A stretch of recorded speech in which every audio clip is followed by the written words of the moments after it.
Good morning. This is Dan from the House of Broken Dubs Things. It is an absolutely stunning and beautiful Saturday morning. The sun is bright, clouds are light, and the wind is just a bit cool coming out of the, looks like the northwest. So, we've been putting this off for a while. This is our 97 Volvo 850 turbo wagon, GLT, and it needs some help in the front end. You notice the kind of saggy. I don't know what previous owners have done or not done. So just like when you're working on the house, it's best just to tear the whole drywall off and find out what the previous person did. So intent today is to take a look at the front end, probably replace out the struts and the coil springs, and do the brakes while we're there, and see what else we run into. Got a little bit of a rumbling knock in the right front over bumps. Usually only when I'm into a tight left turn, and we're going to take a look for that.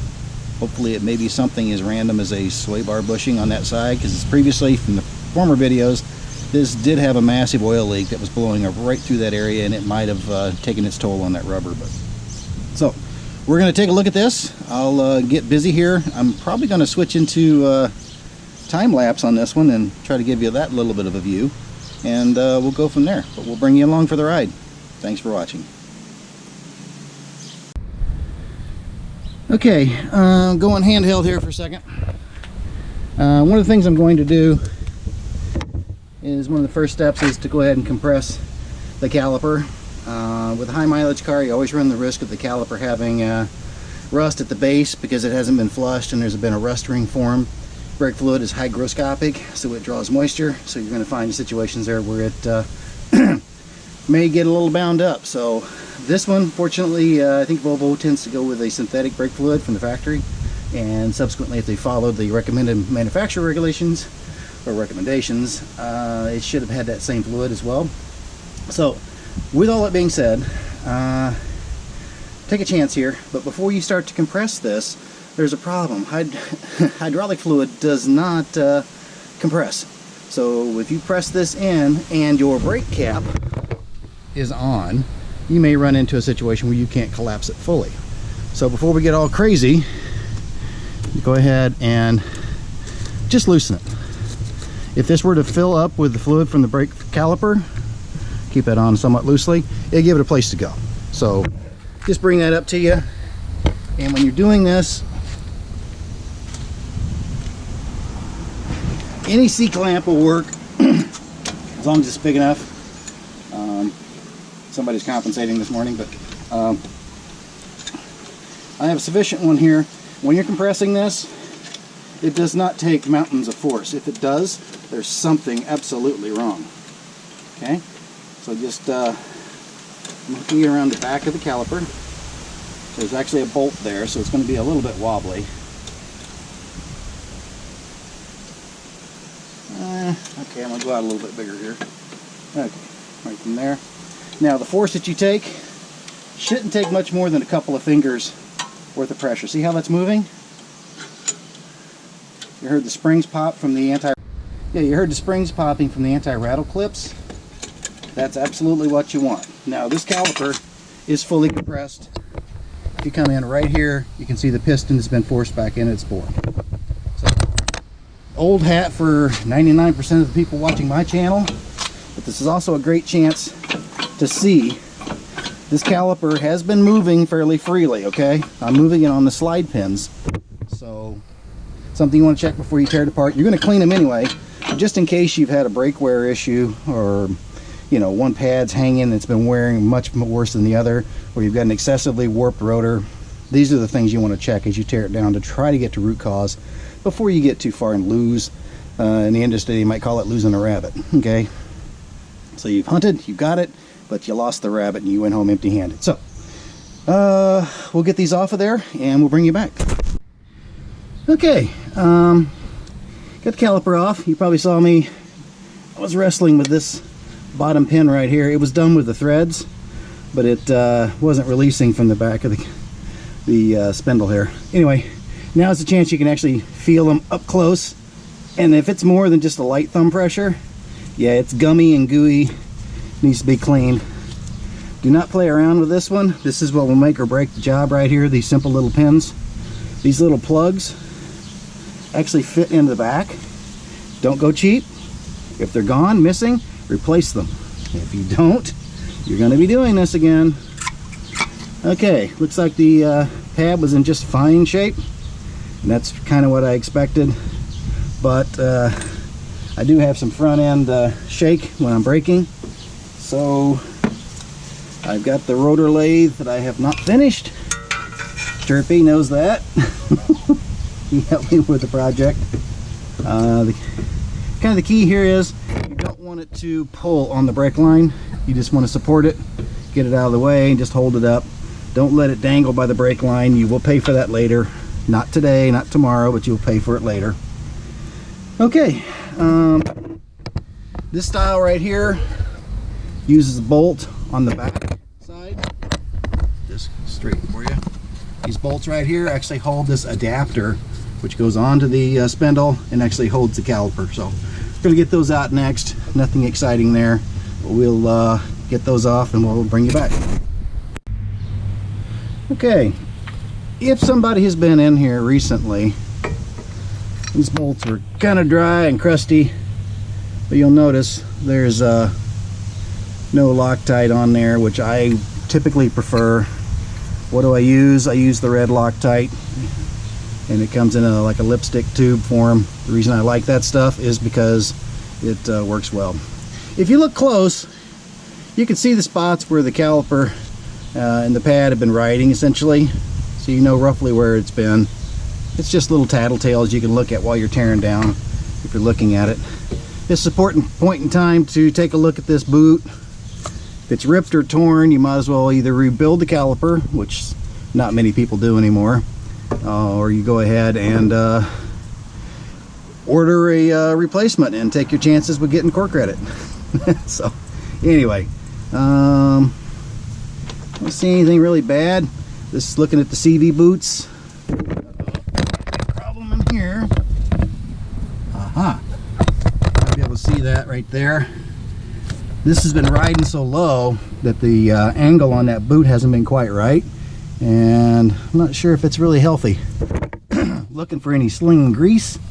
I don't see any, but I don't like the looks of that, but we'll keep an eye on it.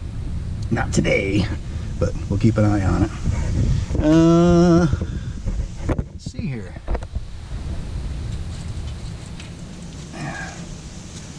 Nothing massive, loose, wobbling with the tie rod or anything. I did the sway bar links not long ago just as an experiment, and man, did it calm things down dramatically. So okay, we're going to go ahead and get the strut off. So while we're looking at this, just for the strut, these are very, very simple, but word of caution, if you don't have the right tools to do a strut change, don't. Buy the kit, buy the totally set up strut, and away you go. I'll show you why I can do them, but they cost a little more. For the convenience, you just pull this one out and you slide the other one in and you're done. However, you do take a little bit of a chance with the quality of the strut because they package them together and it may not be a top of the line strut. Bilsteins would be the higher end of this model, but ain't gonna get it.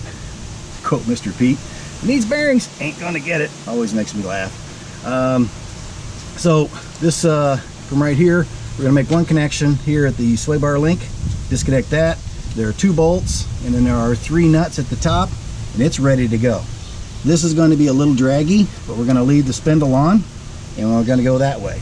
So we'll get set up, we'll get these bolts out of there real quick, and we will bring you back.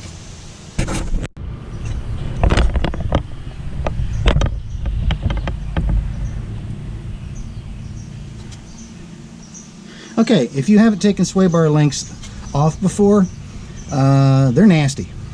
This one is a replacement one, so it actually has a flat on the back side. So as you're removing this one, you need to hold that. If not, you'll just spin that ball joint, which is your sway bar link end, forever. Okay? You might get lucky and heat it, blast it with an impact, and just flap, flap, flap, flap, flap, and get it broken loose. But check on the back side and see if there is. Some of them don't have one. Some of them actually have an Allen in the face of the bolt that you're supposed to hold and use a wrench. That's fine. But if it's really tight, I can almost guarantee that Allen is going to come apart and leave you standing there. Okay, so now you can see on the back side here, I had that flat. That's what I was holding on. So just so you know, also good shop practice, put that right back on. That way you won't lose it. Got the top bolt loose. One thing I didn't tell you is Volvo recommends to replace these every time. When they say it, you probably ought to really consider what they say. The other thing I took off here was the ABS wire. Be very careful with it. They're very fragile. If you look at the end, it's unsupported. It just slides into this slot right here. Okay? And we'll continue on. We'll bring you back. Okay, both bolts are out. ABS wire, I would rather take it out, but if you remember from previous videos, the old mechanics would say, son, if you can get by without it, do not borrow trouble. So the tie rod's going to kind of sort of keep it from length. I'm going to be careful and gentle with it. I'm going to leave the ABS wire in and take a little gamble here, but it's old. I don't want to be yanking around on it. It bolts in this direction here. I do not want to take a chance at breaking it, so I'm going to take a chance at breaking it, if that makes any sense to you. So, all right, it's just about out of here. You might need to get yourself a little bit of a pry bar. It doesn't take much, depending on where you are. This car's been in Michigan, so there we go. Now the strut is not going to want to comply. There you go. It's disconnected now. And this did not flop and yank on the wire, so I think we made a good bet. It's okay. So the strut is ready, with the exception of these 3 nuts. We're going to make that happen and we'll bring you back. Okay, last nut coming out.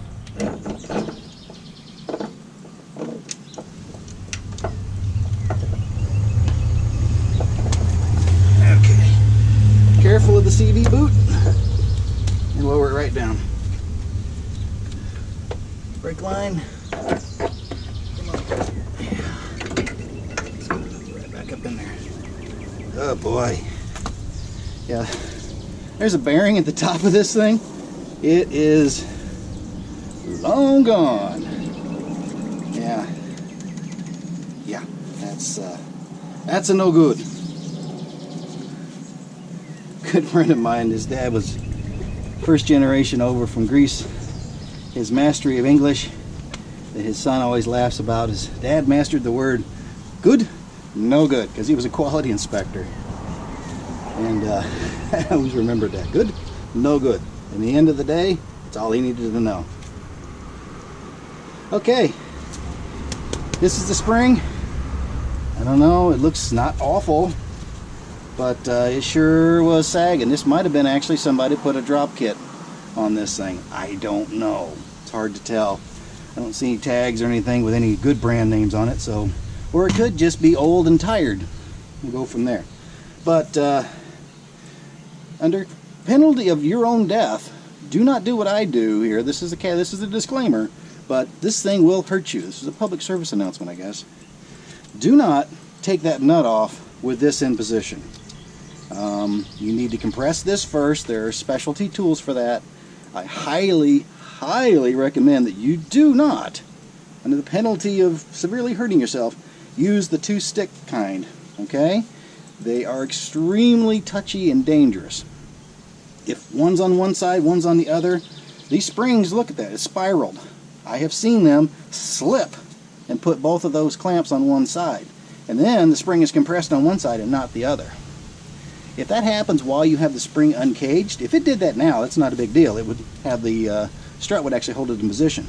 But if it did that and this spring was off, things get really interesting. I don't want anybody to get hurt, but I just want to make sure that you're aware and you are taking all the precautions necessary.